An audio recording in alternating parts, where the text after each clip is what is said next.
Buenas noches, doctores. Hoy día continuando con el diplomado especializado en delitos contra la administración pública. Tenemos programado la segunda sesión con el tema de delitos de confusión y contamos con la presencia del doctor Rubén Guillermo, a quien le damos el pase para que pueda dar inicio a la sesión de hoy. Buenas noches, doctor Rubén Guillermo. Gracias, buenas noches con todos. No sé si se me escucha. Sí, doctor, se le escucha y se puede visualizar las diapositivas. Gracias. Nuevamente agradezco la invitación del doctor Henry Ventura y a Inlades por permitirme participar en este diplomado sobre delitos funcionariales, delitos contra la administración pública. En esta oportunidad tocaremos el tema de los delitos concusivos, ¿no? Los delitos de concusión, en concreto el delito de concusión, el delito de cobro indebido y el delito de patrocinio ilegal, dejando para la próxima sesión de este jueves, entiendo, todas las modalidades, tanto simple como agravada, del delito de colusión desleal o colusión. A ver, vamos a ver. Bien, la temática de hoy será esta. En primer lugar, trataré algunas ideas genéricas, perdón.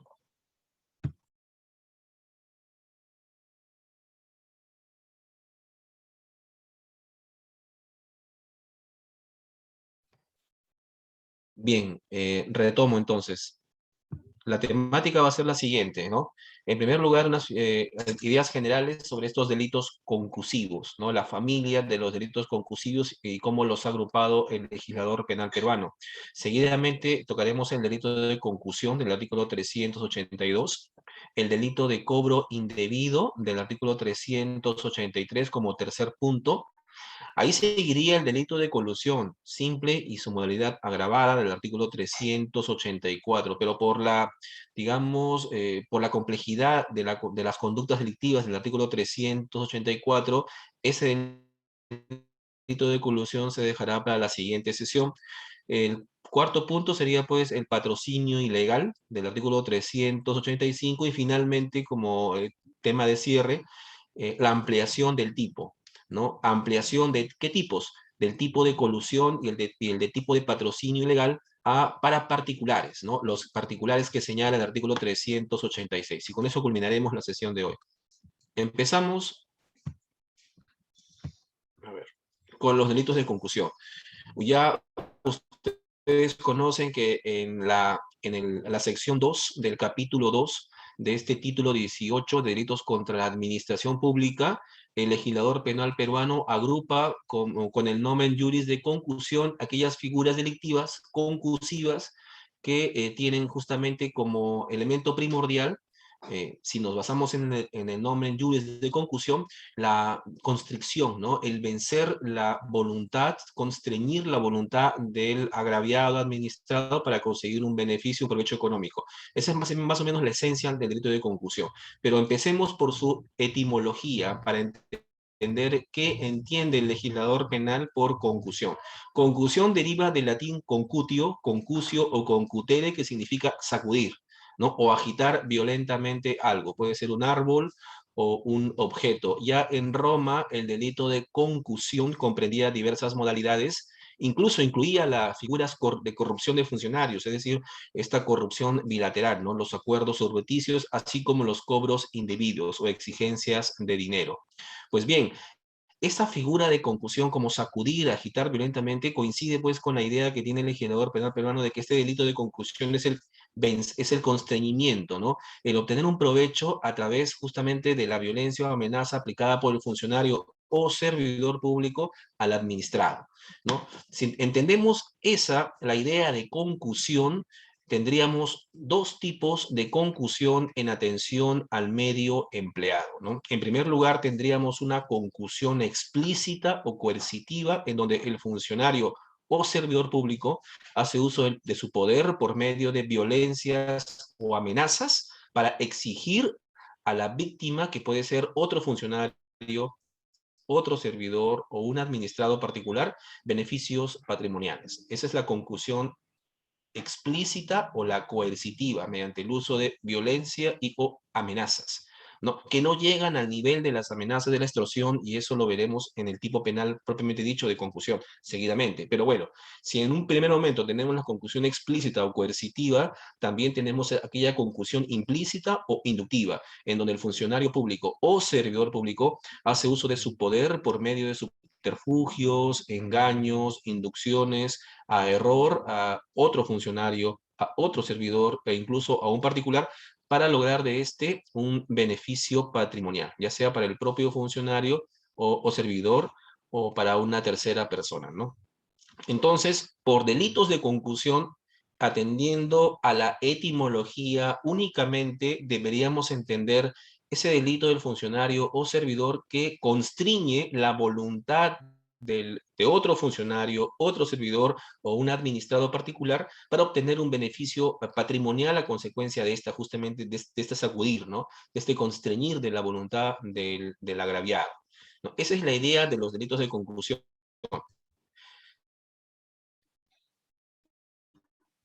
La concusión es en una modalidad especial de delito de abuso de autoridad, ¿no? Por parte del funcionario servidor, que se vale de su cargo para obtener un beneficio ilegítimo mediante el temor o la amenaza de un mal, ¿no? Mediante presión, mediante compulsión, esto es la concusión coercitiva, o mediante la inducción o el engaño, lo que se conoce como la concusión inductiva, ¿no? O implícita. Si esta es la idea de los delitos de concusión, puesto que este grupo de delitos empieza justamente con el tipo penal de concusión, entonces habría, y de plano sería una conclusión preliminar, una falta de sistemática en esta agrupación de delitos, puesto que si bien tenemos en un primer momento el delito de concusión del artículo 382, ¿no? Y el delito de cobro indebido, que son ambas modalidades de tipos de abuso de autoridad específicos, ¿no? Sin embargo, el delito de colusión por la naturaleza jurídica no, digamos, no calza en esta figura de concusión, en el sentido de que si la concusión es el constreñimiento ejercido por el agente, funcionario, servidor hacia el administrado para obtener un beneficio económico, en la colusión se trata más que todo de un fraude y negociaciones incompatibles en el ejercicio de la función pública por parte de este funcionario servidor, ¿no? La colusión es básicamente la defraudación, ¿no? La colusión por parte de funcionarios o servidores vinculados a la contratación estatal con particulares para defraudar los intereses del Estado, intereses incluso patrimoniales. Esa es la figura de la colusión. Si entendemos así la colusión del artículo 384, definitivamente, en modo alguno, la colusión puede, digamos, entrar en la figura de las concusiones, ¿no? Que son básicamente constreñimientos del funcionario hacia el particular.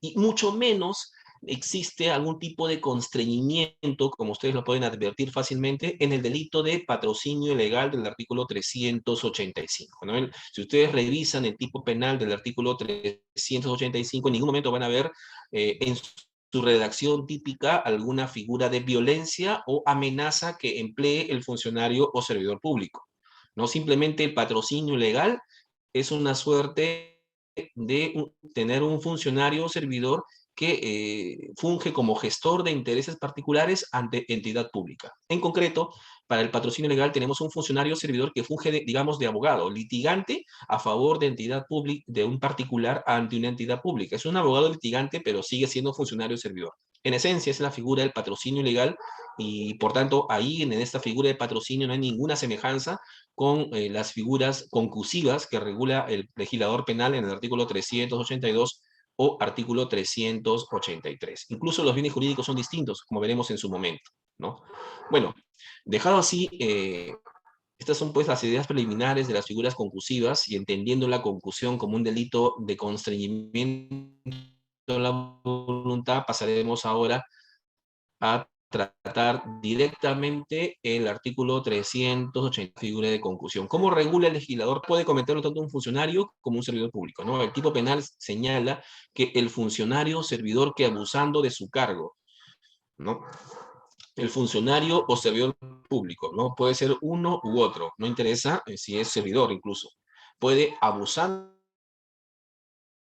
del cargo, obligar o inducir a una persona obligar o inducir a una persona a dar o prometer indebidamente, ya sea para el propio funcionario, servidor, agente del delito, o para un tercero, para otra persona, un bien o un beneficio patrimonial, un bien o beneficio patrimonial, entendiendo por bien un bien de contenido patrimonial,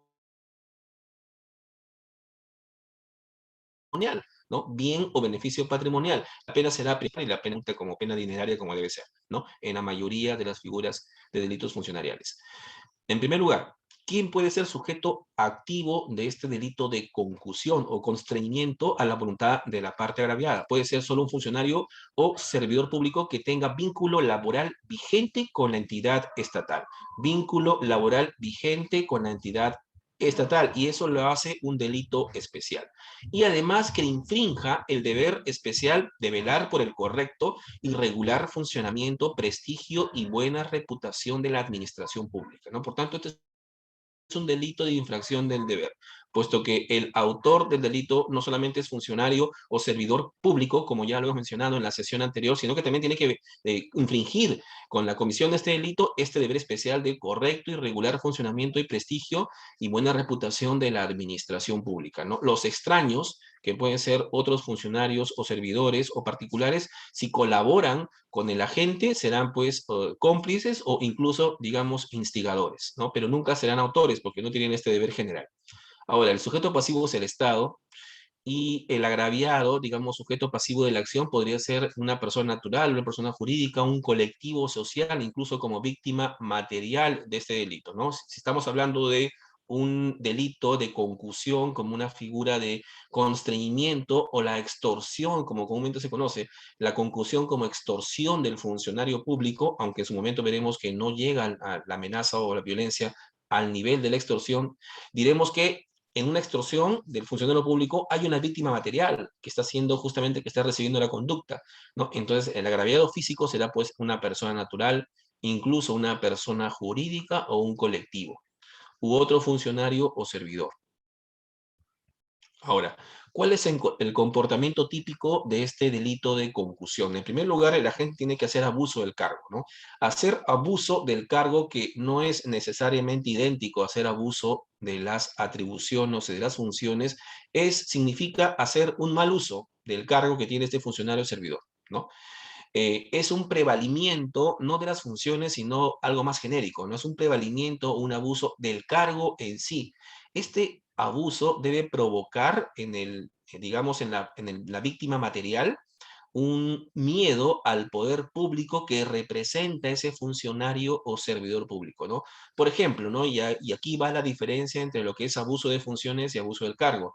En el delito de abuso de autoridad del artículo 376 del Código Penal, el tipo penal del legislador hace mención al ejercicio de las atribuciones o abuso de las funciones o atribuciones, ¿no? No dice que haga uso o abuso del cargo, ¿no? Cuando un funcionario o servidor público abusa de sus atribuciones o comete este tipo de abusos en el ejercicio de las atribuciones, en realidad esa atribución es de competencia del funcionario o servidor, ¿no? Para cometer un delito de concusión no se requiere que la gente esté ejerciendo funciones o competencias que le competan en razón del cargo, sino simplemente que haga un mal uso del cargo, ¿no?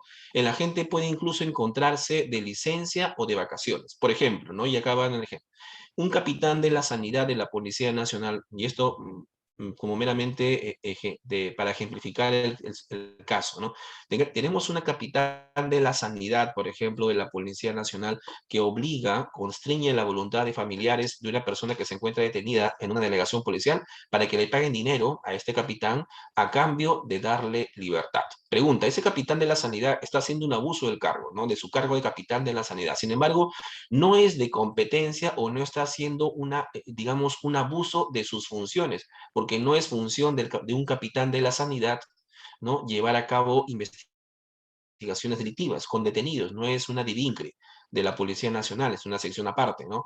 Pero está valiéndose de ese cargo de capitán de la sanidad para exigir a familiares de una persona que está detenida que le entreguen dinero a cambio de darle libertad a una persona detenida, o si no se queda detenida, ¿no? Digamos que ese es un típico ejemplo de abuso del cargo que se hace, ¿no? Al igual que, por ejemplo, un juez superior un vocal supremo, digamos un ministro, un asesor de algún ministerio que haciendo uso de su cargo de ministro o de asesor de ministro, acude ante una entidad totalmente distinta para obligar, ¿no? A obligar a un particular o a un funcionario servidor a que le entregue un beneficio patrimonial, ¿no? Ese sería el típico caso de abuso del cargo. No necesariamente el abuso de las funciones, porque no está dentro de las funciones, digamos, de este ministro o de este asesor de ministro, digamos, esta exigencia, ¿no? Digamos, una exigencia a la Policía Nacional o a un particular para que liberen a una persona que está detenida, ¿no? Un asesor ministerial no tiene nada que ver con las atribuciones de la policía, digamos, judicial o la policía de investigaciones de delito, ¿no? Bien, además del abuso del cargo, se requiere obligar a dar o prometer, ¿no? El verbo rector es obligar. El funcionario o servidor público que está cometiendo esta concusión obliga a dar a esta persona víctima o prometer dar. Aquí estamos hablando en su primera modalidad de la concusión coercitiva. El sujeto impone, el funcionario o servidor público impone, obliga, fuerza o acciona, somete o constriñe la voluntad de su víctima para que su víctima entregue o prometa entregar, o ya sea un bien o beneficio patrimonial indebido. Pero este constreñimiento, este obligar a dar o prometer, tiene que no llegar al nivel de la amenaza de la extorsión. No llega al nivel de la violencia o de la amenaza de la extorsión del artículo 200 del Código Penal. Y esto sencillamente porque esta intimidación de la concusión es el anuncio de un mal, pero derivado, un mal derivado de la propia administración pública, ¿no? No es igual amenazar a un administrado con atentar contra su vida o su integridad física o privación de libertad, atentar contra una privación de la libertad del administrado, que digamos amenazarlo con, supongamos, amenazarlo con emitir o denunciarlo por evasión fiscal, ¿no? Al administrado, o amenazarlo con expedir una resolución administrativa o resolver un asunto en perjuicio de la propia víctima o administrado, ¿no? O amenazarlo con demorar la emisión de una resolución administrativa, ¿no? En cambio, las amenazas de la extorsión son un perjuicio común, es la amenaza de un perjuicio común, un atentado al patrimonio, un atentado contra la propia vida e integridad física de las personas, pero la amenaza en la conclusión es una amenaza de un perjuicio derivado de la propia administración pública, ¿verdad?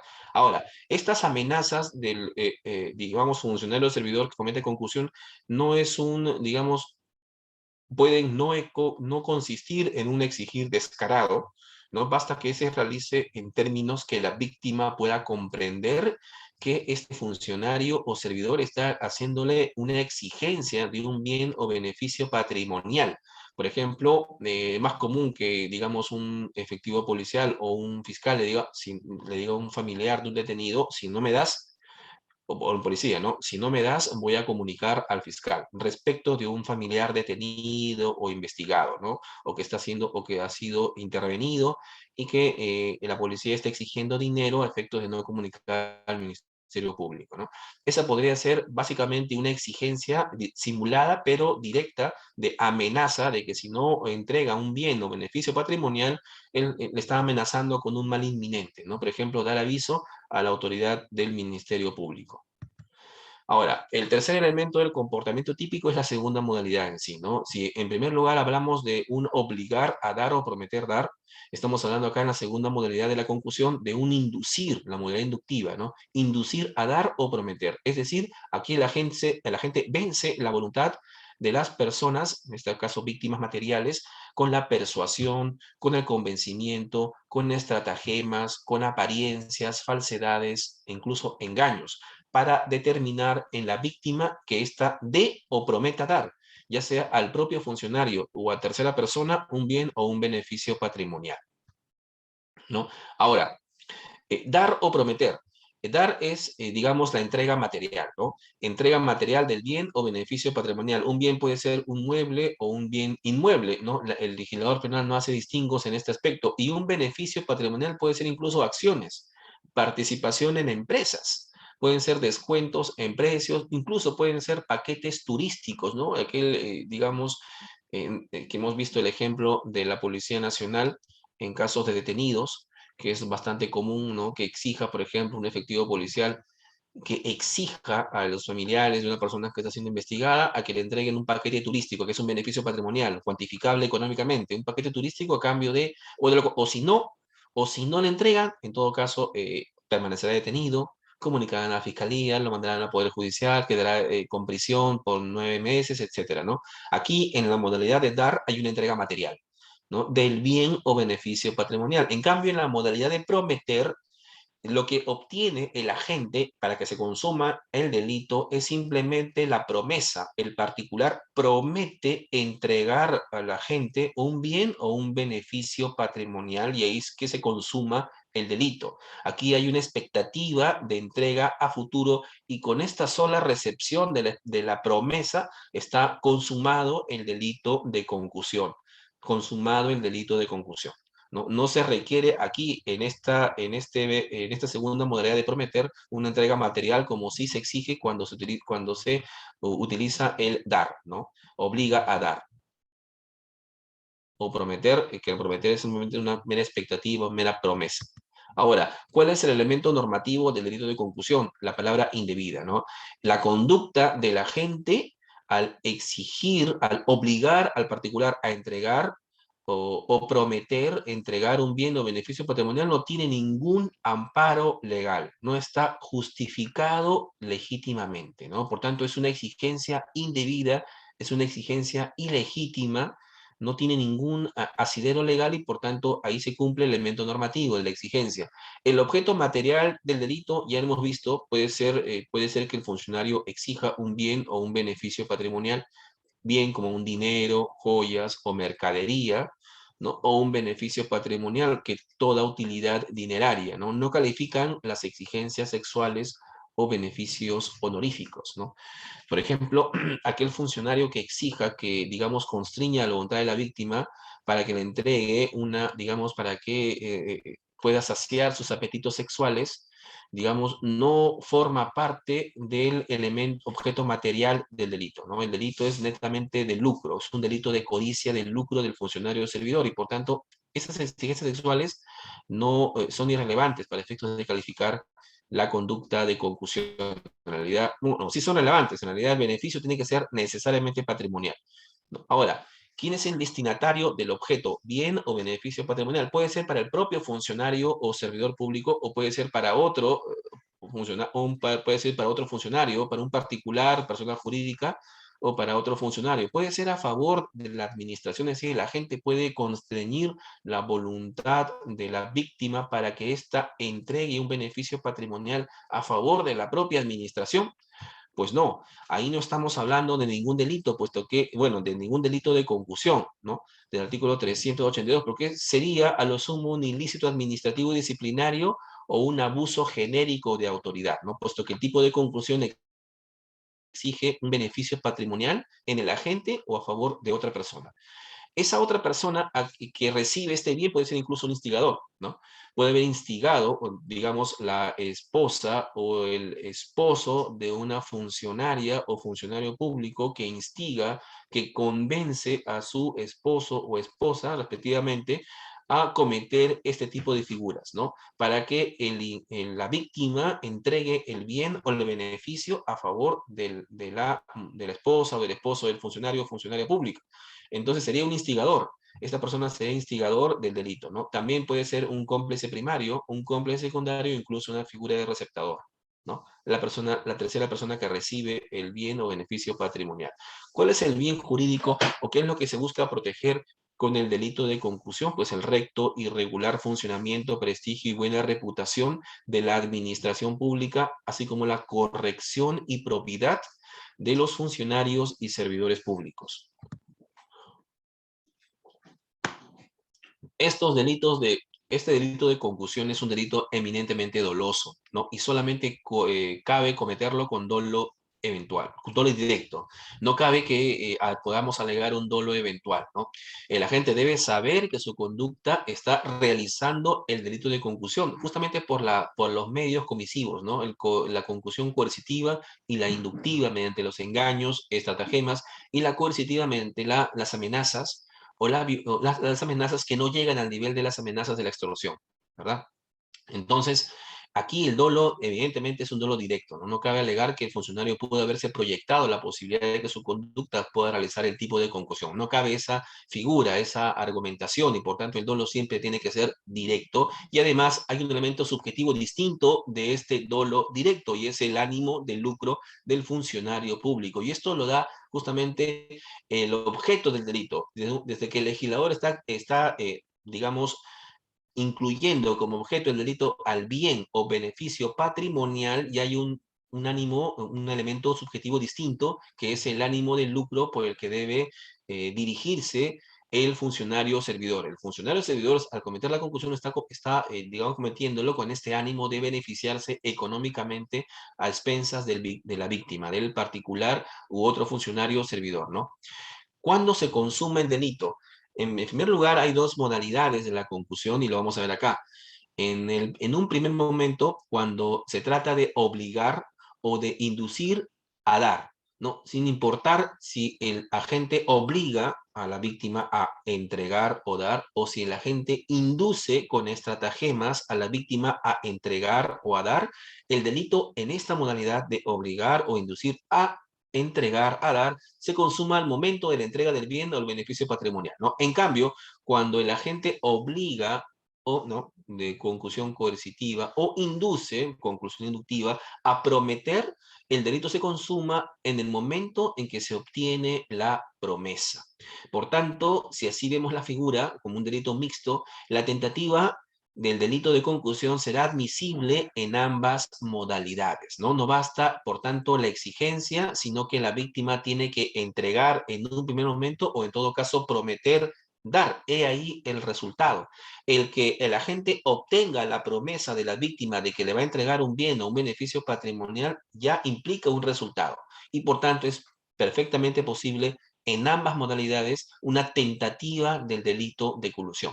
Sin embargo, aquí hay que hacer una crítica en el sentido de que no se tome en consideración el principio de lesividad y proporcionalidad. Es decir, el legislador penal está estableciendo una misma pena no menor de 2 ni mayor de 8 años, ¿no? Tanto para el agente que obliga o induce a dar, donde ya ahí hay un desprendimiento patrimonial, como para el agente que obliga o induce a prometer, ¿no? No se mide con la misma vara, ¿no? El reproche penal, entiendo, debe ser mayor en el agente que obtiene esa entrega por parte de la víctima, que el agente que simplemente obtiene una promesa de dar de la víctima. Sin embargo, para ambas modalidades, nuestro legislador penal peruano considera que la pena debe ser la misma, ¿no? No menor de 2 ni mayor de 8 años. Algunas precisiones respecto del delito de concusión.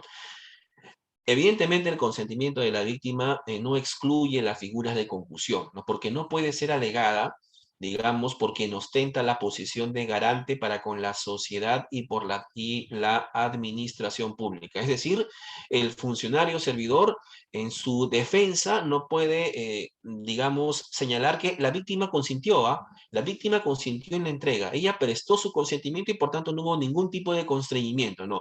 Desde el momento en que la gente emplea esta intimidación o esta inducción para obtener de la víctima un beneficio patrimonial, ya se comete el delito de concusión, ¿no? Independientemente de que la víctima haya después prestado su consentimiento para la entrega, o para dar o entregar, o para para brindarla su promesa.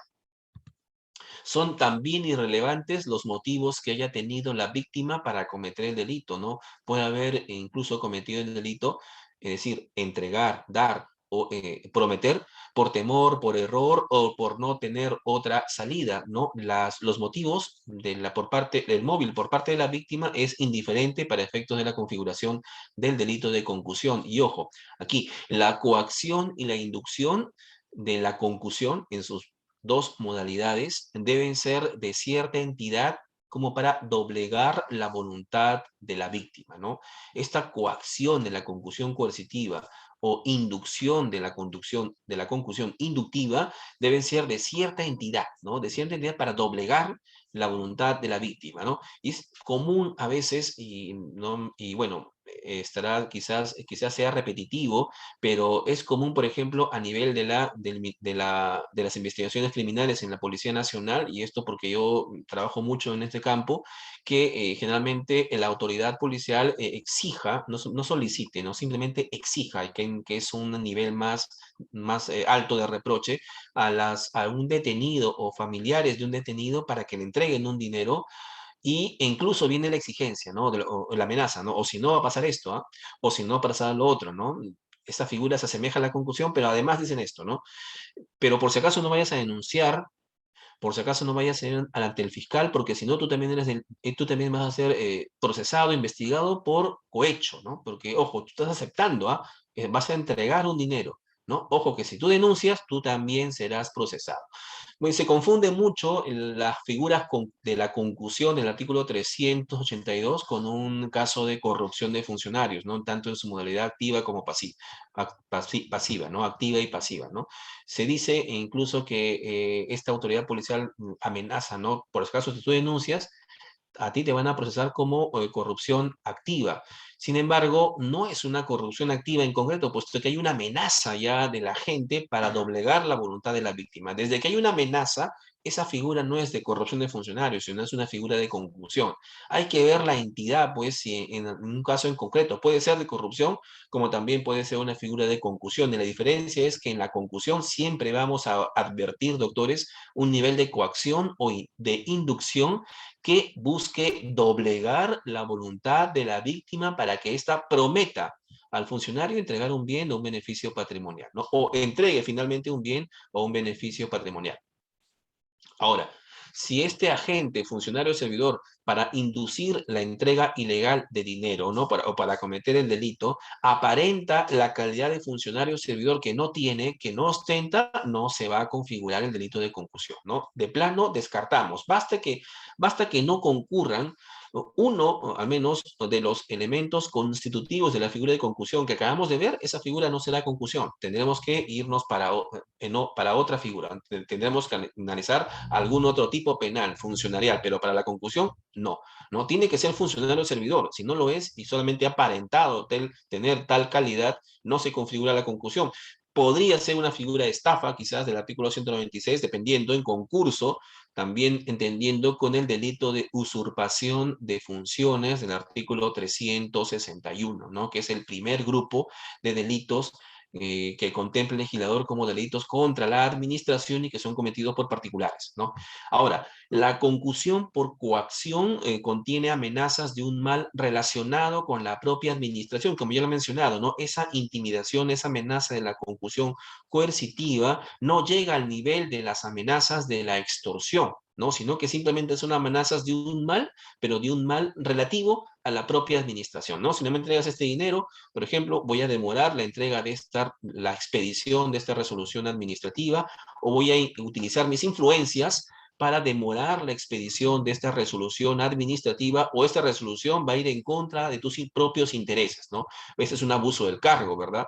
De este funcionario no depende la expedición de la resolución, pero está abusando del cargo para obligar, digamos, a este particular a que le entregue un bien o un beneficio patrimonial, ¿no? La amenaza o la intimidación de la extorsión del artículo 200 del Código Penal, repito, tiene que ver con una amenaza de un mal común y un mal grave, como por ejemplo atentado o amenaza de atentar contra la vida, contra la integridad física, etcétera. Ahora, a diferencia del cohecho, como ya lo he mencionado hace un momento, en la concusión no existe un concierto de voluntades o una confabulación. Esto es cuando hablamos, evidentemente, de una corrupción bilateral, ¿no? Cuando hay un concierto, ¿no? Cuando hay una aceptación por parte del funcionario. Hay verbos rectores en el cohecho que lo veremos también, doctores, en su momento, y ahí tocaremos el tema de lo cohecho, corrupción unilateral, en donde el delito se consuma con la sola exigencia o solicitud de dádiva o beneficio por parte del funcionario, corrupción unilateral, o también cuando el funcionario acepta, y por tanto ese cohecho sería bilateral porque además de la aceptación tiene que haber una persona que haya ofrecido, en un particular que está corrompiendo al funcionario, ahí sería una corrupción bilateral, puesto que la figura de aceptar no puede realizarla el funcionario si no hay una previa un previo ofrecimiento, ¿no? Entonces es un delito de corrupción bilateral. Pero en sí, la corrupción en su ámbito bilateral implica un concierto de voluntades. Ahora, pregunto, en la concusión que estamos viendo, ¿hay concierto de voluntades entre el funcionario, digamos, o servidor público que comete la concusión con la víctima? Pues no, puesto que lo que el funcionario o servidor público emplea en la concusión es el constreñimiento mediante amenaza o intimidación o estratagemas o mediante, digamos, engaños, ¿no? Para lograr esta entrega del dinero, del bien o beneficio patrimonial a favor del funcionario o servidor público, ¿no? Ahí no hay ningún tipo de concierto de voluntades en la conclusión. En la conclusión es un constreñimiento a la voluntad de la víctima, ¿no? Y se aleja en este aspecto de cualquier figura de corrupción de funcionarios, tanto activa como pasiva. En la conclusión, el agente debe actuar, doctores, valiéndose del cargo, ¿no? Aquí nuevamente entramos a repetir la diferencia entre lo que es abuso del cargo y abuso de las atribuciones, ¿no? El abuso del cargo es, digamos, más omnicomprensivo, es más genérico, ¿no? No necesariamente comete el delito aquel funcionario o servidor que abusa de sus propias funciones, ¿no? Sino aquel que abusa del cargo, ¿no? Puede incluso extralimitándose en el ejercicio de las funciones o servicios, ¿no? El abuso del cargo, así en esa expresión, contiene ambos aspectos. Contiene el abuso de las atribuciones como también el abuso de las propias funciones de este funcionario o servidor público. Si el funcionario público, por ejemplo, abusando de su cargo, se vale de un particular para que este particular realice la conducta, entonces el funcionario definitivamente responderá como autor, ¿no? Recuerden ustedes la sesión anterior de los delitos de infracción del deber. Si el funcionario, abusando del cargo, se vale de un particular para que este particular realice las conductas, ¿no? Es decir, obligue o induzca a la víctima a que dé o prometa dar un beneficio para el propio funcionario público o para otra persona, este funcionario responderá como autor del delito.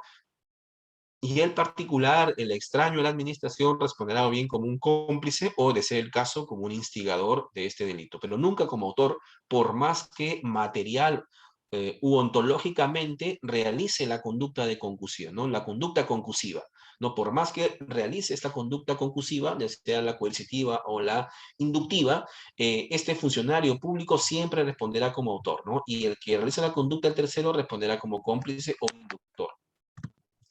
Bueno, tenemos ahí pues la primera figura de concusión, ¿no? Y la segunda figura dentro de este grupo de delitos concusivos es el cobro indebido del artículo 383, ¿no?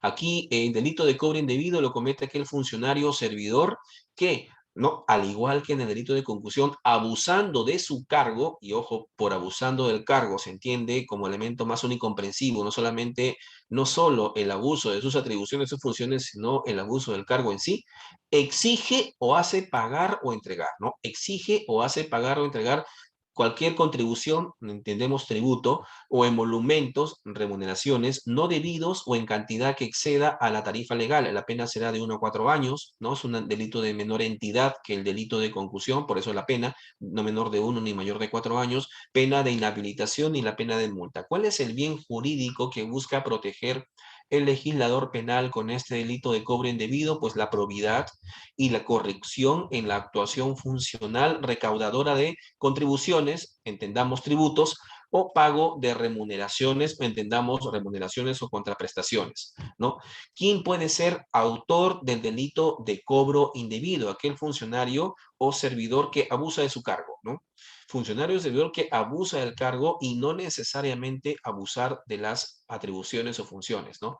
No necesariamente tiene que tener el funcionario o servidor autor del delito las atribuciones de exigir o hacer pagar o entregar contribuciones o emolumentos. Puede ser funcionario o servidor público, baste que abuse de su cargo para que califique como sujeto activo del delito. ¿Y quién es sujeto pasivo? Pues el Estado y las entidades públicas, ¿no? Como sujeto pasivo de la acción tenemos a la persona que realiza, que recibe directamente la conducta. Esta conducta abusiva puede ser una persona natural, puede ser una persona jurídica o incluso puede ser otro funcionario o servidor público o un colectivo. Y por otro funcionario podemos, digamos, es común que un funcionario público abusando de su cargo exija a un funcionario de menor jerarquía, pero con atribuciones de entregar o de pagar contribuciones, o perdón, de pagar remuneraciones, emolumentos, exigirle que le pague emolumentos no debidos o en cantidad que exceda a la tarifa legal, ¿no? Es común que un funcionario público abusando de su cargo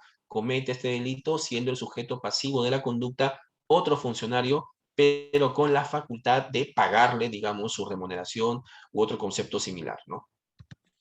¿Cuál es el comportamiento típico del delito de cobro indebido del artículo 383 del Código Penal? En primer lugar, hay un abuso del cargo, al igual que la concusión. El abuso es hacer un mal uso de este cargo y no necesariamente hacer un mal uso de las funciones, ¿no? Repito, para que esto quede bien claro, doctores, abusar del cargo es un término que incluye incluso el abusar de las propias atribuciones del funcionario, ¿no?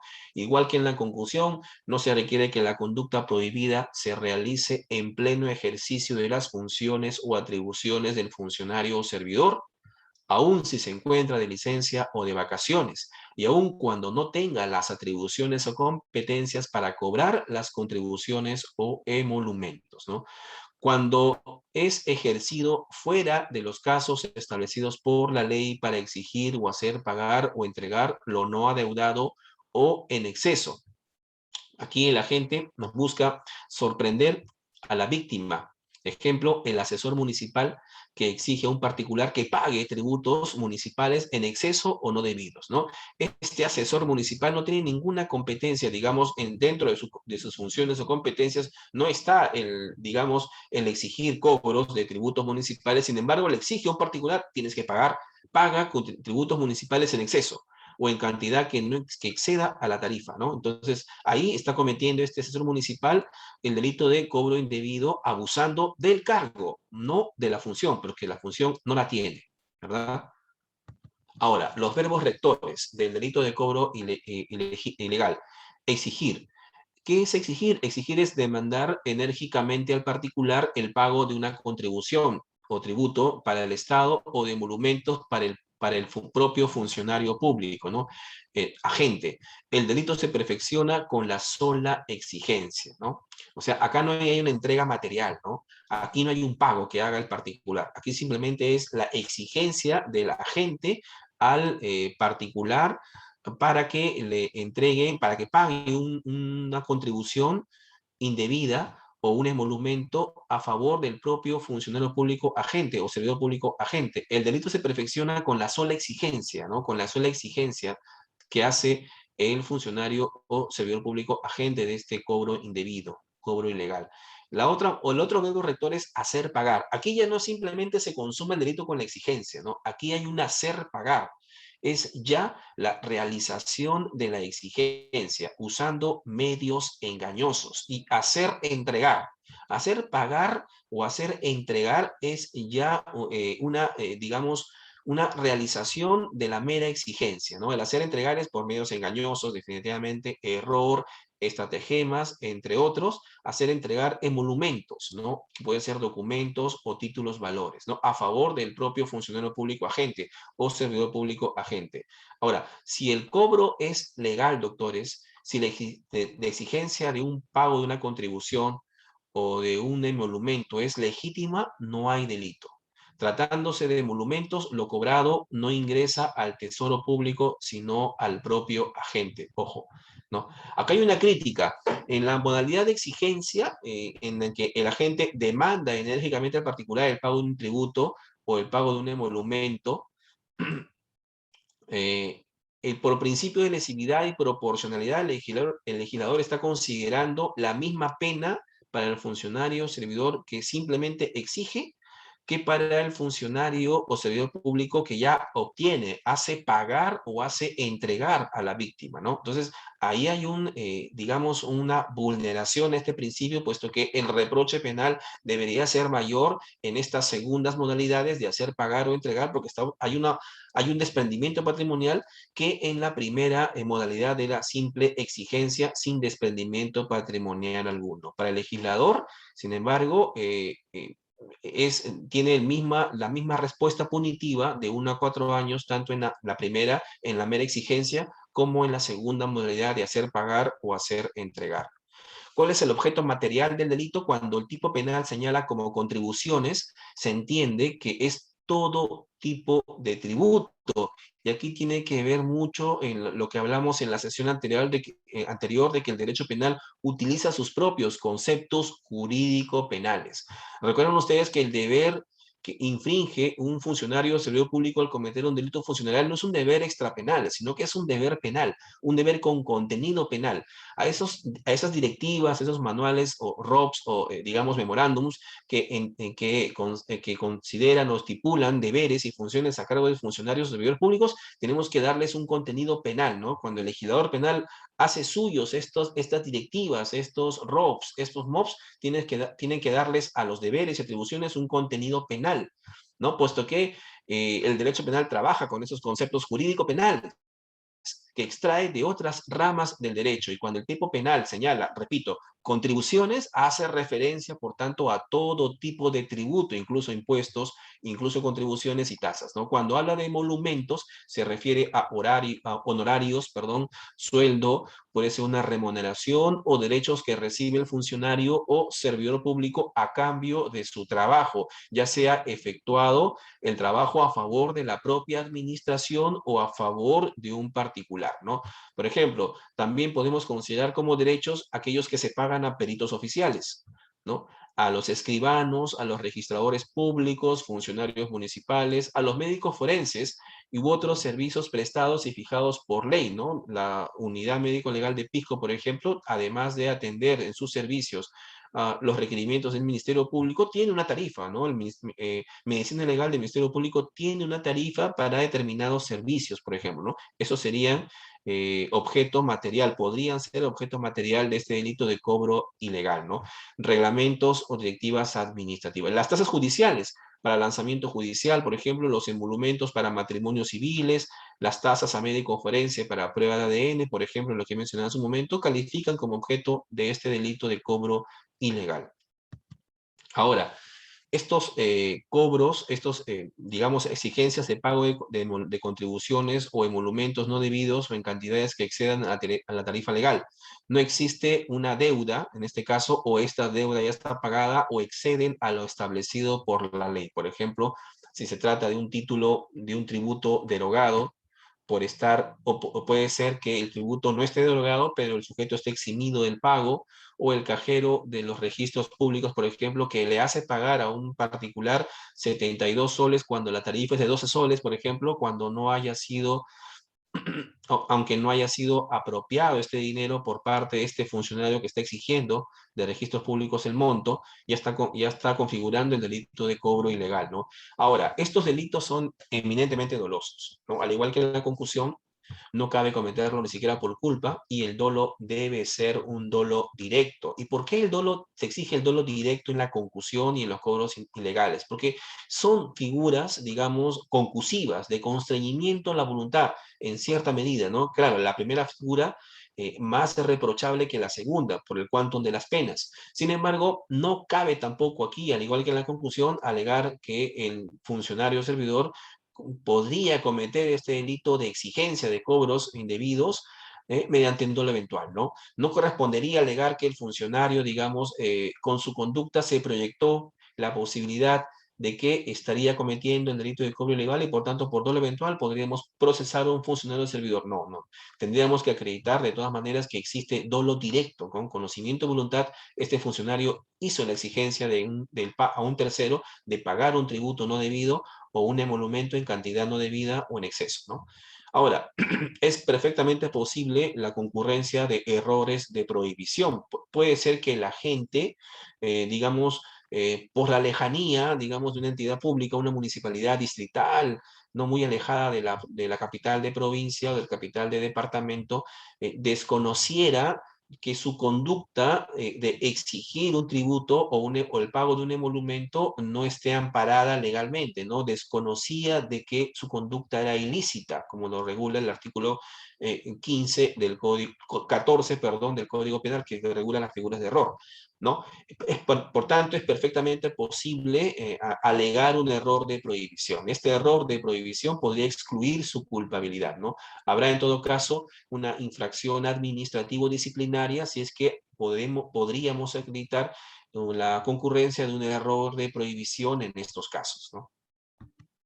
Por ejemplo, y como ya les había mencionado hace un momento, los regidores de un pueblo alejado que desconocían que estaban exigiendo cobros indebidos por dietas o bonificaciones, ¿no? La Corte Suprema en algún momento se pronunció sobre este aspecto, señalando que la devolución de lo indebidamente cobrado restaba relevancia penal a la conducta y reforzaba la idea del error de prohibición. Desconocían de la ilicitud de su conducta, ¿no?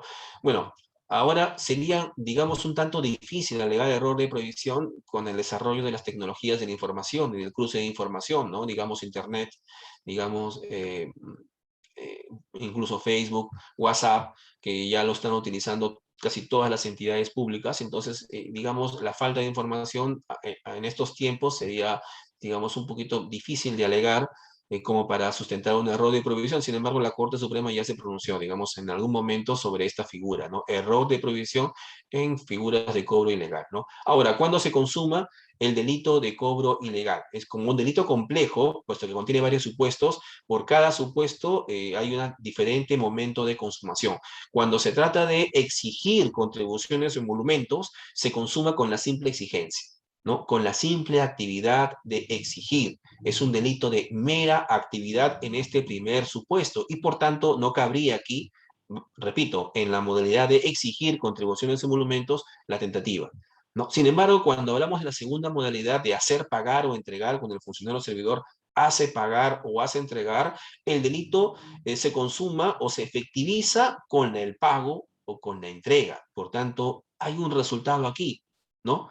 Y por tanto, cabe hablar de la tentativa, cuando el sujeto hace una exigencia sin lograr, ¿no? el pago, sin lograr el pago, y estamos hablando de la tentativa. Sin embargo, si ustedes ven, ambas conductas no guardan, digamos, coherencia con los principios de lesividad y de proporcionalidad, por tanto, puesto que siempre vamos a tener un delito consumado, ¿no? Siempre vamos a tener un delito consumado, puesto que la simple exigencia es ya consumación del delito de cobro ilegal, ¿no? El legislador penal no hace ningún distingo al respecto. Ahora, se requiere que el provecho económico de la gente, se requiere el provecho económico de la gente para que se configure el delito en la modalidad de exigir, hacer pagar o hacer entregar contribuciones. No, no hay ningún provecho económico, puesto que todo ingresa al fisco, ¿no? Cuando se exige un tributo no debido, un tributo ilegal, un tributo derogado, que puede ser un impuesto, contribución, una tasa, no hay ningún provecho económico a la gente y sin embargo se configura el delito de cobro ilegal, ¿no? Puesto que todo está ingresando a las arcas del tesoro público.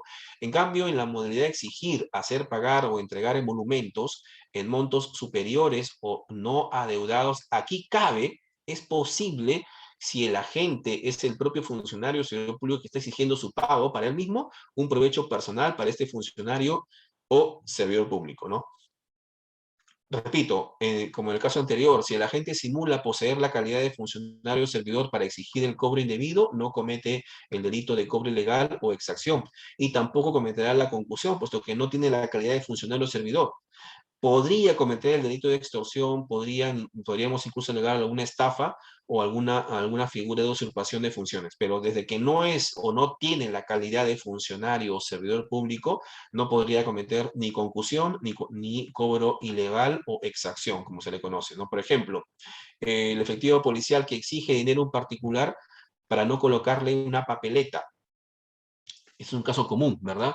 Puesto que las había mencionado que las figuras concursivas se asemejan en alguna medida a figuras de corrupción de funcionario, pero la distinción es el constreñimiento a la voluntad, ¿no? Si el funcionario Policía Nacional, al exigir este dinero en particular para no colocarle la papeleta, obliga, su conducta es la obligación, busca constreñir la voluntad del particular, habría una figura de concusión, pero si solamente solicita, el solicitar es el verbo rector de la corrupción unilateral, el solo hecho de solicitar, ¿no? Un beneficio patrimonial. Entonces, estaríamos hablando de un cohecho pasivo, ¿no? Habría que ver muy bien el caso en concreto para saber si este agente ha obligado a entregar o prometer entregar para hablar, digamos, de una concusión o cobro ilegal, o que, digamos, simplemente solicita, ¿verdad? Un cohecho pasivo. Todo funcionario, servidor, digamos, que realice la conducta es sujeto activo de exacciones ilegales, sí. El tipo es amplio, puesto que solo exige abusar del cargo. No necesariamente se exige que esté dentro de las atribuciones del funcionario agente el cobro de estos tributos o el pago de estos emolumentos. Puede ser cualquier otro funcionario o servidor público que abuse del cargo para cometer este delito, ¿no? El funcionario que no exige, sino que engaña, digamos, a un contribuyente al pago de un tributo municipal. ¿No? No le está exigiendo, pero lo está engañando, ¿no? Aquí comete el delito de cobro ilegal por engaño o aprovechamiento del desconocimiento o incertidumbre. Acá sí hay una figura de exacción ilegal por engaño, ¿no? El funcionario se pone de acuerdo con su amigo, por ejemplo, para que éste le exija al contribuyente el pago indebido. Por delito, por la teoría de los delitos de infracción del deber, este funcionario público responderá como autor, porque está infraccionando un deber, responderá él como autor y el amigo que realiza la conducta, ¿no? Materialmente hablando, responderá como cómplice, ¿no? Puesto que ya, como ya lo mencionamos en algún momento, para distinguir entre autores y partícipes en delitos funcionariales se aplica la teoría no del dominio del hecho o del dominio de la organización, como lo denomina Gunther Jacobs, sino la teoría de los delitos de infracción del deber, la que estamos utilizando en este momento, ideada o postulada por Klaus Roxin en su libro del año 1963, que ya lo había mencionado en la sesión anterior, ¿no? En el delito de cohecho, repito, no hay una obligación de pago por parte del particular.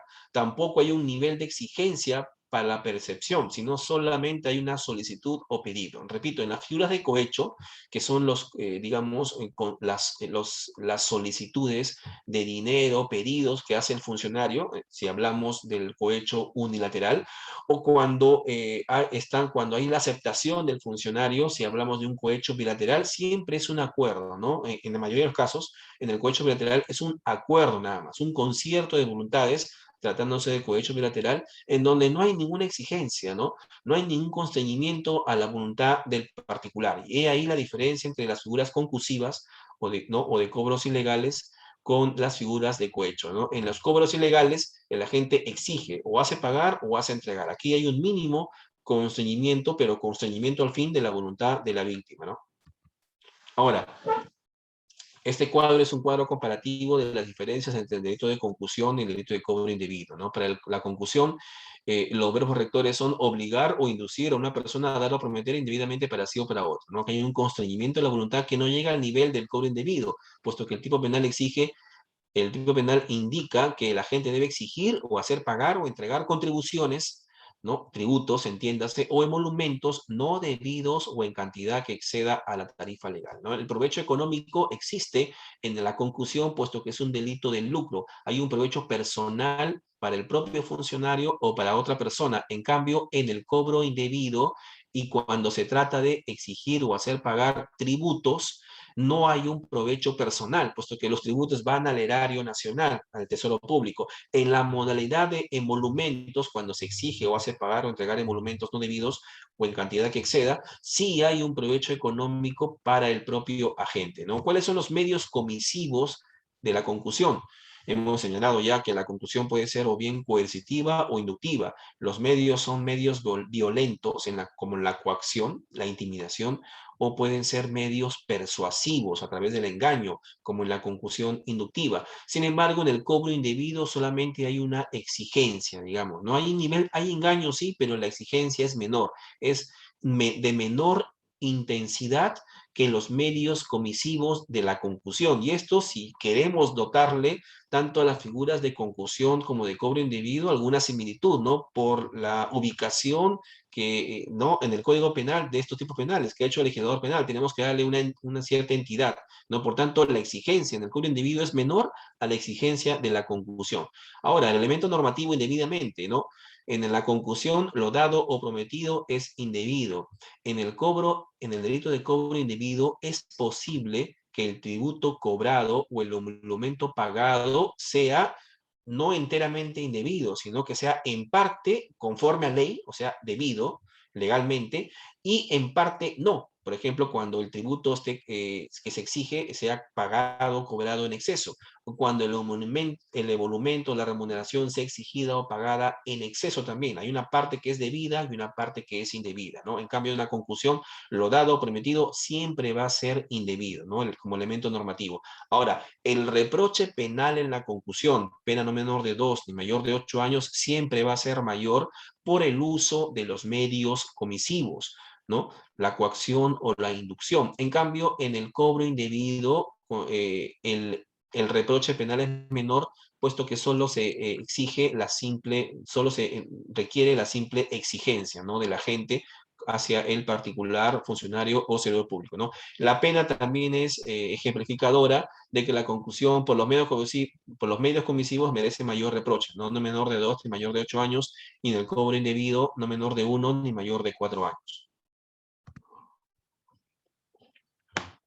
Ya casi para culminar, la tercera y última figura delictiva de esta noche es el patrocinio ilegal, y como ya les había mencionado, es casi como tener a un funcionario o servidor público fungiendo de abogado litigante, defendiendo intereses de particulares ante entidad pública, ¿no?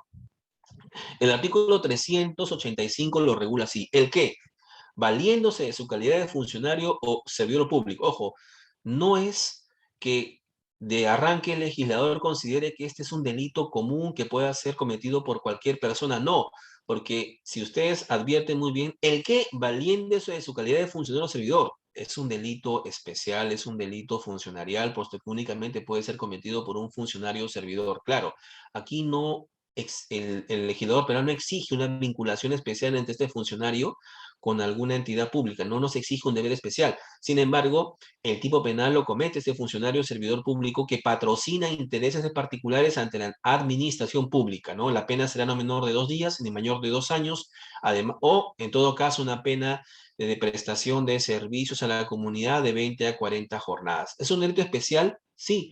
No es un delito común, ¿no? Por más que empiece con las palabras el qué, no. Es un delito especial porque solamente puede ser cometido por funcionario o servidor público, y puede ser cometido por cualquiera. Puede ser un juez, puede ser un fiscal, puede ser un congresista, asesor de congresista, puede ser un, digamos, alcalde, regidor, cualquier funcionario o servidor público que patrocine intereses de particulares estaría cometiendo este delito. No se exige, claro, o no es necesario, digamos, que tenga alguna condición especial concreta, alguna vinculación funcionarial con el funcionario público al que dirige su conducta, ¿no? Puede ser tranquilamente un alcalde que se dirija ante una entidad, digamos, ante OCIPTEL o cualquier otra entidad, abogando o fungiendo de abogado, defensor o patrocinante o gestor de intereses de particulares, ¿no? Basta que sea funcionario o servidor para que al momento de, digamos, realizar gestiones a favor de un tercero ante entidad pública, cometa este delito de patrocinio ilegal. El sujeto pasivo del delito, evidentemente, es el Estado peruano, como en todas estas figuras delictivas. Los particulares no pueden ser sujetos pasivos. Ahora, ¿en qué consiste esta conducta de patrocinio ilegal, ¿no? Que muchos a veces tendemos a confundir, ¿no? ¿Qué es patrocinar? Como yo les he mencionado, es defender, es amparar, perdón, es defender, amparar, apoyar, abogar, litigar, gestionar o interceder por sí mismo o por intermedio de terceros intereses particulares. Como ya les había mencionado, si tenemos un funcionario o servidor que, sin dejar de ser funcionario o servidor público, está fungiendo de abogado litigante o abogado patrocinante de un particular ante entidad pública, ¿no? Si tenemos un funcionario o servidor que es abogado también, caramba. Sí, y si queremos ser litigantes, hay que renunciar al cargo, al cargo de funcionario o servidor, y dediquémonos a la labor de la defensa, ¿no? De ser abogados litigantes, ¿no? Ya sea en cualquier área, derecho civil, en la vía administrativa, incluso en el ámbito penal, ¿no? Pero no se puede tener el caso de un funcionario o servidor que sin dejar de serlo esté patrocinando intereses de particulares ante, por ejemplo, la SUNAT en un procedimiento administrativo, tributario, o ante el Poder Judicial en un caso civil o en un caso contencioso administrativo o ante el Ministerio Público en una investigación criminal, ¿no? Eso sí es, eso no corresponde a la labor de un funcionario o servidor que siempre tiene que abogar a favor de los intereses de la propia administración a la que representa, ¿no? Se exigen actos concretos de gestión o de patrocinio, doctores, ¿no? Por ejemplo, una llamada telefónica mediante un escrito. Doctor, una O, consulta. sí. Doctor, ¿qué pasaría de lo que yo advierto en el Ministerio Público? Varios colegas piden licencia, ¿no? Y se ponen a litigar, piden licencia de 2 meses, 3 meses y están litigando. ¿Sería patrocinio ilegal, doctor? ¿Configuraría? Bueno, entiendo que sí, porque sigue siendo un funcionario servidor. Ojo, está haciendo valer, si hace valer el cargo de funcionario servidor, si hace valer el cargo del funcionario servidor, porque aquí dice, escuchen, a ver, vamos a ver. A ver, quiero retroceder. El que valiéndose de su calidad de funcionario servidor, si esta persona, doctor, y es importante porque justo iba a tocar ese tema, ¿no? Porque yo puedo incluso ser, yo como fiscal provincial, digamos, en mis vacaciones, puedo preguntar por un casito, ¿no? Digamos, en la selva, en la sierra, en un lugar. Pero si yo me hago valer hago valer mi calidad de funcionario o servidor para patrocinar esos intereses, ya estoy cometiendo el delito de patrocinio ilegal, ¿no? O sea, hay que agregar algo más ahí, ¿no? El ejemplo del abogado había que, digamos, completarlo con eso, ¿no? Tenemos un funcionario servidor abogado litigante, ¿no? Que en sus ratos libres funge de abogado litigante, pero además de eso, hace valer el cargo de funcionario servidor para cometer este delito. No, si además de patrocinar intereses, se vale del cargo de funcionario o servidor para patrocinar estos intereses, está cometiendo el delito de patrocinio ilegal. Gracias por la tingencia, en realidad es así, ¿no? Si este funcionario de licencia está litigando, pero no está haciendo valer el cargo, entonces no estaría cometiendo este patrocinio ilegal, ¿no? Pero si hace valer el cargo, entonces sí. Yo puedo ir a pedir información como fiscal provincial ante mesa de partes respecto de un caso en concreto en el Poder Judicial y no cometo un delito de patrocinio ilegal. Pero si yo me presento como gestor o realizo labores de gestor de intereses particulares ante una entidad pública cualquiera, valiéndome del cargo de funcionario o servidor, ahí sí estoy cometiendo el delito de patrocinio ilegal, ¿no? Entonces, gracias por la aclaración. Sí, efectivamente, si este funcionario de licencia está litigando, pero no hace uso, no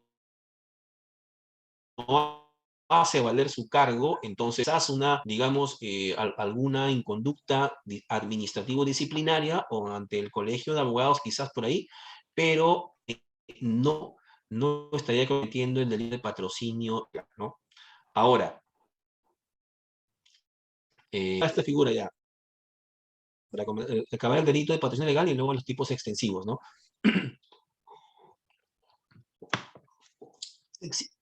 En el tipo penal se exigen actos concretos, como he mencionado, de patrocinio, de gestión, una llamada telefónica, un escrito que impliquen una intervención ante la propia administración pública a favor de los intereses de los particulares, ¿no? No basta el simple asesoramiento, los consejos, la ilustración o los pareceres sin intervención ante la administración pública. Ojo, y es común que, digamos, yo le pida, por ejemplo, yo puedo llamar a otro fiscal o puedo llamar digamos, un fiscal superior o a un vocal, digamos, para pedir algún tipo de consejo o a una entidad pública, ¿no? Y sabes que no me queda claro este aspecto, ¿cuál es tu parecer? ¿Qué piensas tú? ¿Cómo podría yo resolver mi caso? Entonces, esos asesoramientos, esos consejos entre funcionarios no califican como patrocinio ilegal, puesto que son simples consejos, se quedan ahí, en el ámbito de funcionario y funcionario, ¿no? El tipo penal de patrocinio ilegal es que este funcionario servidor haga valer su propio cargo de funcionario servidor para gestionar, intereses de particulares, ¿no? Por ejemplo, si yo le pido un consejo a un juez me lo puede dar, ¿no? ¿Sabe qué? Yo le puedo decir, no sé si presentar, digamos, un requerimiento acusatorio o un requerimiento de sobreseimiento en este caso, ¿no? Y el juez puede decir, yo considero que acá deberías acusar. O también me podría, digamos, decir, yo considero que aquí deberías, digamos, pedir archivamiento, ¿no? O sobreseimiento. Y eso no lo convierte a este señor juez en autor del delito de patrocinio ilegal a favor de los intereses de la persona a la que yo voy a, digamos, favorecer con mi pronunciamiento. No, son simples asesoramientos, consejos, una ilustración. ¿Cuál es tu parecer, no? No califican dentro de la figura de patrocinio ilegal, puesto que el patrocinio exige eso, ¿no? Exige que, en primer lugar, que este funcionario servidor, valiéndose de su calidad de funcionario servidor, realice, exteriorice, ¿no? sus actos de gestión o de representación de intereses de particulares ante cualquier entidad pública, ¿no? En cambio, los menos consejos no trasuntan ese ámbito, ¿no? Privado, que es entre fiscal y juez, por ejemplo, no sé, en ese caso en concreto, ¿no? Es un simple consejo, ¿no? Es muy común dentro del área en la que nos desenvolvemos, ¿no? El pedir consejos, el pedir algún tipo de orientación o asesoría que queda simplemente ahí, ¿no? Pero lo otro es, en este caso, es ya exteriorizar actos de gestión a favor de un particular. Y esto no lo puede hacer un funcionario servidor público, ¿no? Valiéndose de su calidad, ¿no? No lo puede hacer. Está prohibido esto. Ahora, la Ejecutoria Suprema del 7 de mayo del 98, en el expediente 6315-97 Lima, ha señalado, ha puesto un ejemplo, ¿no? Que una mera carta de recomendación, dice, ¿no? Digamos, elaborada por el funcionario o servidor, digamos, procesado, no califica como delito de patrocinio ilegal, ¿no? Puesto que se requiere, según la Corte Suprema, diversidad de actos que denoten la intervención directa y concreta a favor de los intereses de particulares, ¿no? A ver, que un funcionario público, digamos, emite una carta de recomendación a favor de un particular no calificaría como delito, entiendo yo, puesto que además se exigiría algo más, ¿no? Dice en la Corte Suprema, actos que denoten la intervención directa y concreta a favor de intereses de particulares, ¿no? Bueno, para algunos quizás esta carta de recomendación, digamos, podría calificar como un patrocinio, pero yo considero que no, ¿no? Considero que no porque simplemente es una carta de mera recomendación, ¿no? Digamos que tenemos un profesor que es un vocal o magistrado que emite una carta de recomendación a favor de un alumno, un postulante, ¿no? Ante una entidad pública, ¿no? Es una mera carta de recomendación, entiendo yo que no califica como patrocinio legal porque en definitiva no está, digamos, haciendo labores de gestor, ¿no? No está haciendo labores de gestor. La palabra gestar o patrocinar implica algo más que simplemente una mera carta de recomendación. Pues esto la Corte Suprema lo ha señalado, lo ha puesto en su momento, en el año 98, como un ejemplo, ¿no? De que no se exige solamente pues, una carta de recomendación para que califique como delito de patrocinio ilegal, ¿no? Puede haber un patrocinio formal o explícito, como también un patrocinio disimulado, ¿no? Un patrocinio formal puede ser, por ejemplo, cuando la gente realiza alegatos o de manera escrita, un patrocinio formal, ¿no? Porque el funcionario servidor, haciéndose valer como tal, está presentando alegatos y peticiones, ¿no? Hay un patrocinio legal en ese sentido. Y también puede haber un patrocinio disimulado, ¿no? Subrepticio, cuando este funcionario servidor, valiéndose como de su cargo de funcionario servidor, acompaña al particular por ejemplo, en los procesos formulando ¿no? procesos o procedimientos administrativos o judiciales en sentido bastante extenso, formulando peticiones verbales a los encargados del despacho, tomando conocimiento de medidas reservadas, entre otros, ¿no? Siempre en este delito, doctores, el agente, como bien lo ha apuntado el doctor que ha intervenido en un momento, el funcionario servidor debe hacer valer el cargo de funcionario servidor, pero si nadie lo conoce y el señor tampoco lo menciona, yo no, por si acaso, nadie sabe que es funcionario servidor y está presentando o está pidiendo información o está presentando unos alegatos, entonces no estaría cometiendo el delito, ¿no? Quizás por ahí una inconducta disciplinaria ante su propia entidad, o una, digamos, inconducta ante el propio colegio de abogados, porque por estar litigando siendo funcionario, pero digamos, en el tema del delito, no califica como delito de patrocinio ilegal definitivamente, ¿no? No califica como. Ahora, intereses de particulares ante la administración pública, ¿no? Los particulares pueden ser una persona natural o una persona jurídica de derecho privado, ¿no? Incluso antes, me estaba olvidando, este patrocinio puede ser, digamos, gratuito o remunerado, y ello es indiferente para la realización de la conducta prohibida. La conducta de patrocinio califica o se consuma independientemente de que este funcionario o servidor esté cobrando por sus servicios de gestor, ¿no? O esté cobrando por sus servicios de patrocinador de intereses, ¿no? Como también es indiferente para el tipo penal si estas gestiones llegaron o negativas, ¿no? Para el propio interesado. Igual califica como delito de patrocinio ilegal, ¿no? Ahora, pueden ser intereses ventajosos como también intereses de, de ventajosos para la propia administración pública. En particular, definitivamente terminan favoreciendo a la propia administración y por tanto yo no habría cometido ningún delito, ¿no? Digamos, al fungir de gestor de este interés, de esta persona, ¿no? De este particular, persona natural o jurídica, ¿no? Sin embargo, pueden ser intereses ventajosos o desventajosos para la administración, pero lo que se castiga es que el administrador, el funcionario servidor siempre tiene que actuar no en beneficio del particular, sino en beneficio de la propia administración pública, ¿no? Por más de que en los intereses del particular ¿no? coincidan con los intereses de la administración y esta propuesta, esta gestión favorezca a la propia administración, lo cierto es que este funcionario o servidor público no puede fungir de gestor de intereses particulares, ¿no? Es funcionario, es servidor, siempre tiene que abogar a favor de la propia administración pública y no presentarse como un gestor de particulares, ¿no? Por ejemplo, contratar una empresa proveedora de mascarillas para el personal del Poder Judicial, digamos en tiempos de pandemia, puede ser ventajosa, ¿no? Puede ser ventajosa para la propia entidad pública Poder Judicial y sobre todo para sus trabajadores, personal del Poder Judicial, sobre todo en épocas de pandemia. Pero hay delito, ¿no? Para el funcionario público gestor. Si tenemos un funcionario público que utilizando el cargo de funcionario servidor, ha servido de gestor de este particular, la actuación pública debe estar siempre orientada en la propia administración, pues, y no a favor de los particulares. Entonces, por más ventajosa que sea esta gestión, para la administración pública igual califica como delito de patrocinio ilegal.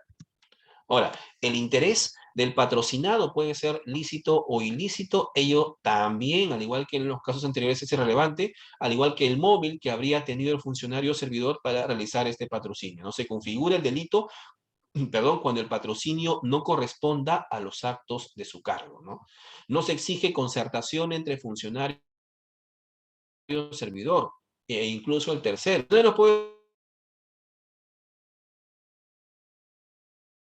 estar fungiendo de gestor de intereses particulares sin consentido o no esa gestión del funcionario servidor. Califica igual y se configura el delito de patrocinio ilegal, ¿no? Independientemente de qué particular lo haya solicitado.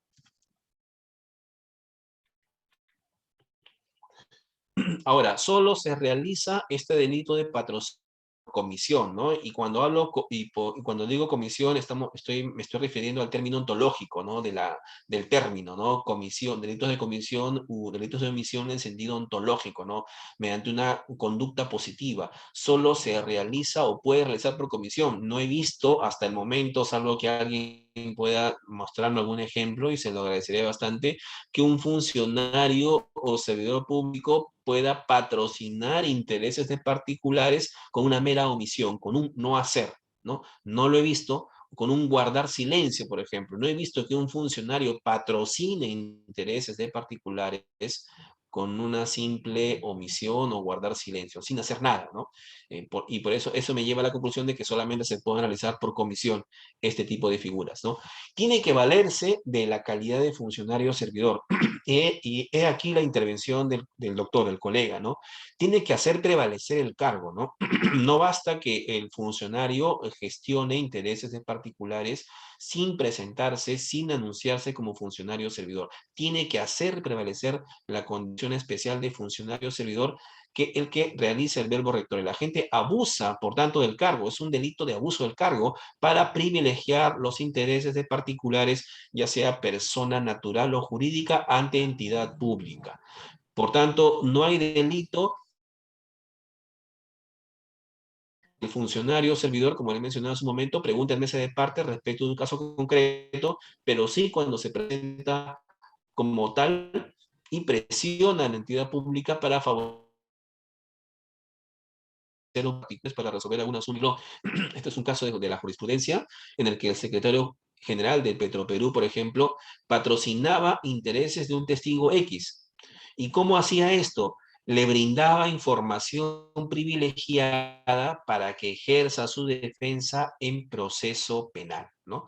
Este funcionario brindaba información privilegiada para que este testigo particular no ejerza defensa en proceso penal. Esa conducta fue tipificada por el Código Penal como un típico caso de patrocinio ilegal, ¿no? ¿Qué es lo que se protege con el delito de patrocinio ilegal? Pues el prestigio, la imparcialidad, el decoro de la administración pública, y este delito no puede ser cometido por dolo eventual. Tiene que ser necesariamente dolo directo, ¿no? El agente tiene que obrar con conocimiento y voluntad de que está gestionando ¿no? intereses de particulares, haciendo uso del cargo de funcionario o servidor público, ¿no? No es posible alegar aquí un dolo eventual de que el sujeto pudo haberse representado con su conducta la realización del tipo penal de patrocinio igual. No, aquí al Ministerio Público le compete acreditar dolo directo.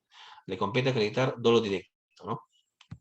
Ahora, ¿cuándo se consume el delito? Es un delito de peligro, el patrocinio es un delito de mera actividad o delito de emprendimiento. Luego se perfecciona con la simple realización de los actos de patrocinio, un delito de mera actividad.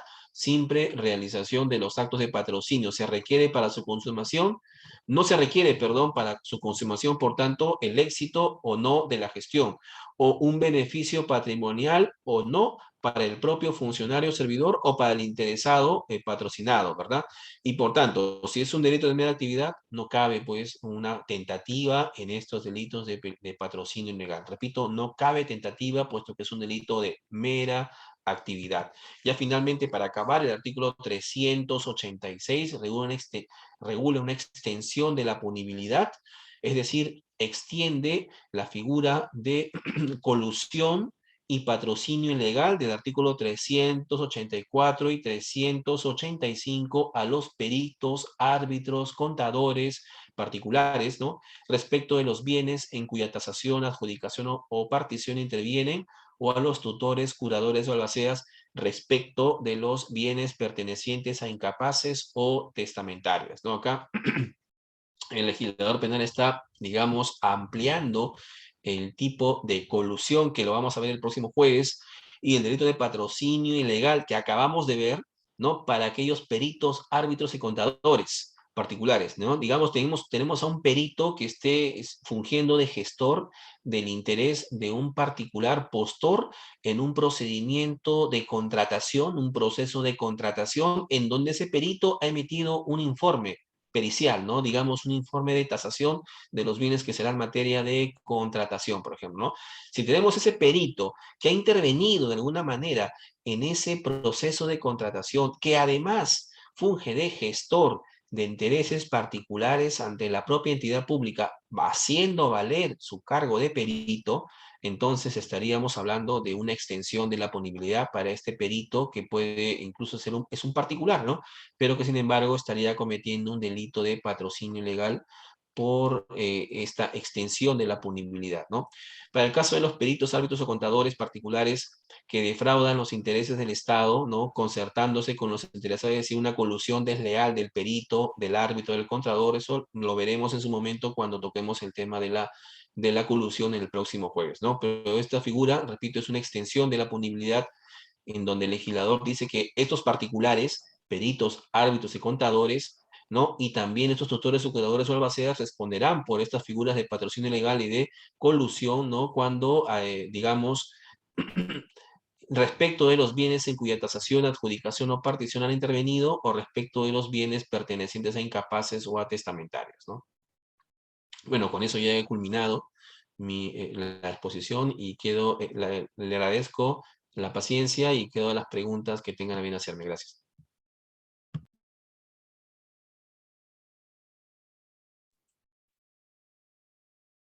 Doctor, buenas noches. Una pregunta.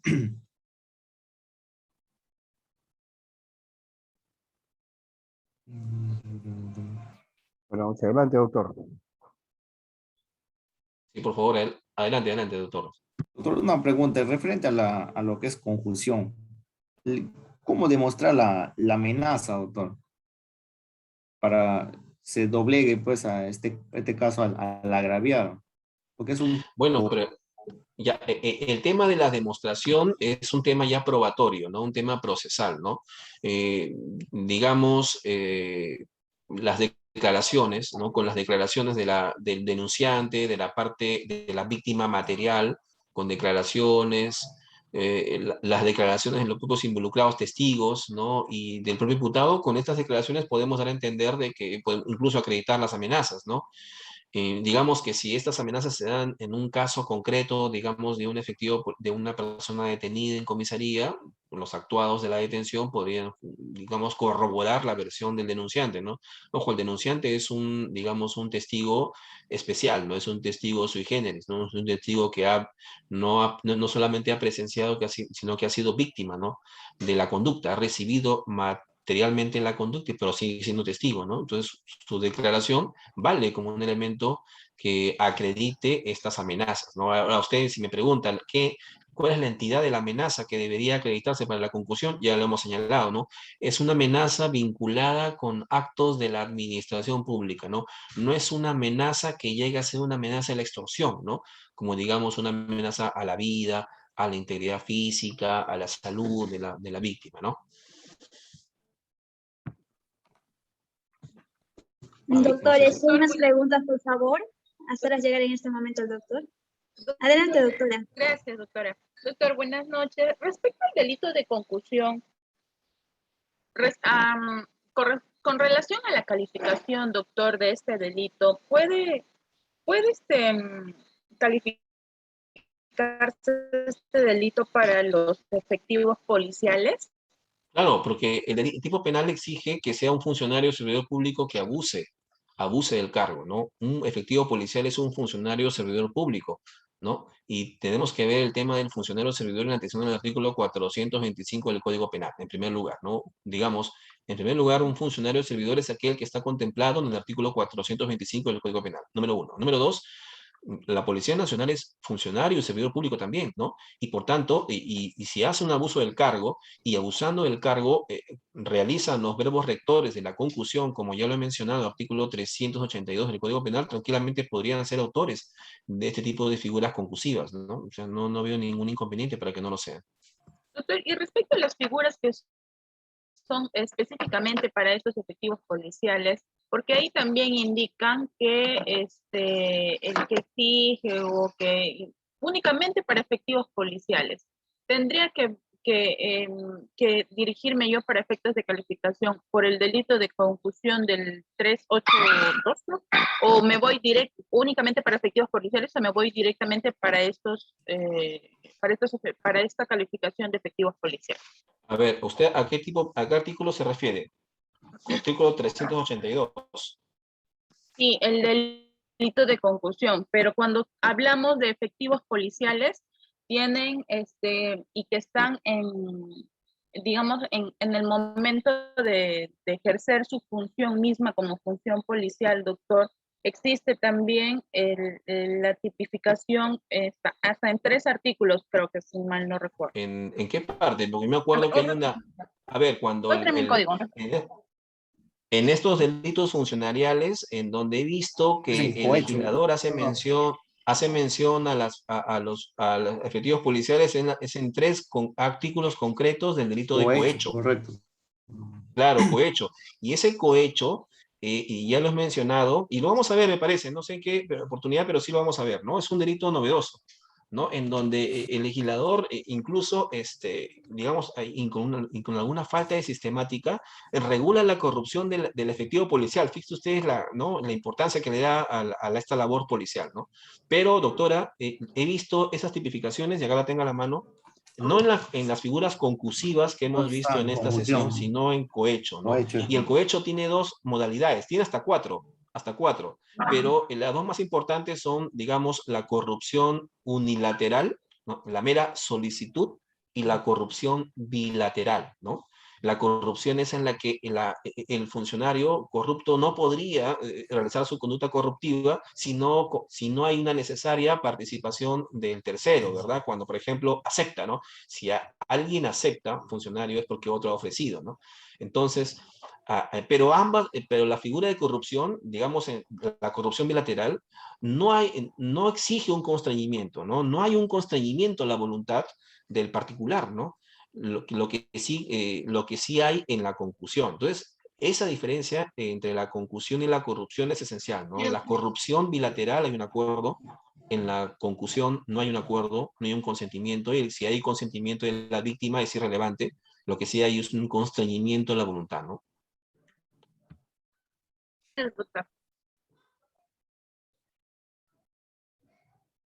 Doctores, si más preguntas, por favor, hacerlas llegar en este momento al doctor. Buenas noches. Adelante, doctor. Buenas noches, ¿me escucha? Buenas noches, compañeros, doctor. Una pregunta sobre el ejemplo que se puso sobre el patrocinio ilegal. El compañero, el otro doctor, mencionaba estos representantes del Ministerio Público que solicitan licencia y en su licencia fungen de abogados, ¿no? De abogados litigantes. ¿Cómo determinamos que están haciendo valer esa calidad de funcionarios?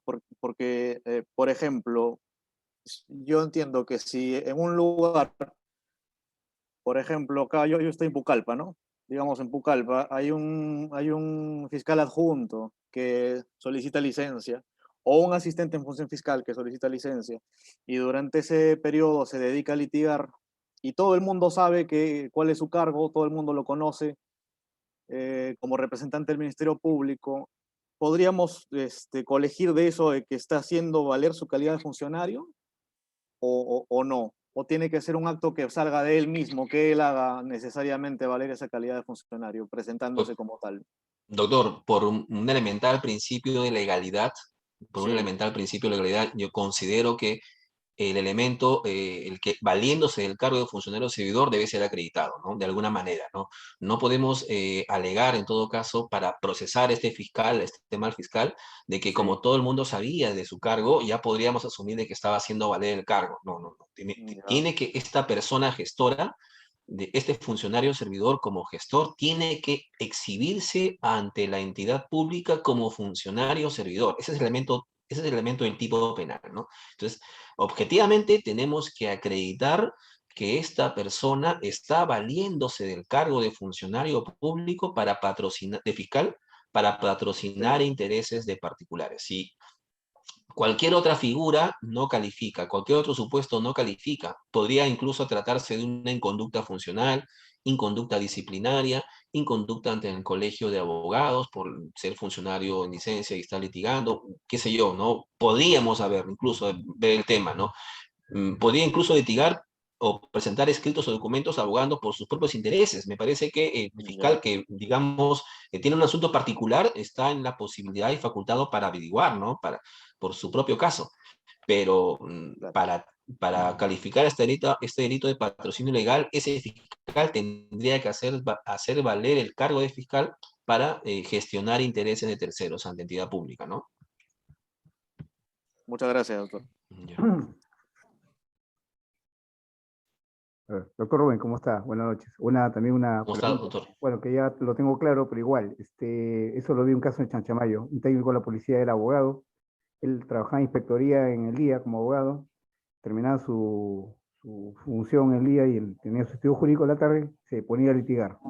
¿También es válido o no? No creo, ¿no? Pues lo he expuesto. Claro, no, incluso acá también han habido casos de efectivos policiales que de franco son abogados litigantes, ¿no? Yo entiendo que el tema no pasa por una patrocinio, doctor, porque en el patrocinio el elemento que tiene que acreditarse de todas maneras, porque están haciendo gestión, ¿verdad? Están haciendo gestión, nadie lo duda, ¿no? Pero lo que tiene que acreditarse es este de acá, ¿no? Este elemento que ya había mencionado. Incluso acá en Pisco ha pasado un caso, ¿no? Valiéndose de su calidad de funcionario, ¿no? O sea, claro, todo el mundo lo ve y lo conoce, ¿no? Este efectivo policial es de Ica y viene acá a Pisco a litigar. Hemos hecho la consulta ante el colegio profesional respectivo y nos ha dicho que no había ningún inconveniente, ¿no? Me parece que lo que el Código Penal establece es que este funcionario servidor definitivamente tiene que valerse de su calidad, dice, ¿eh? Incluso, de su calidad de Calidad, funcionario servidor para patrocinar esos patrocinar. intereses.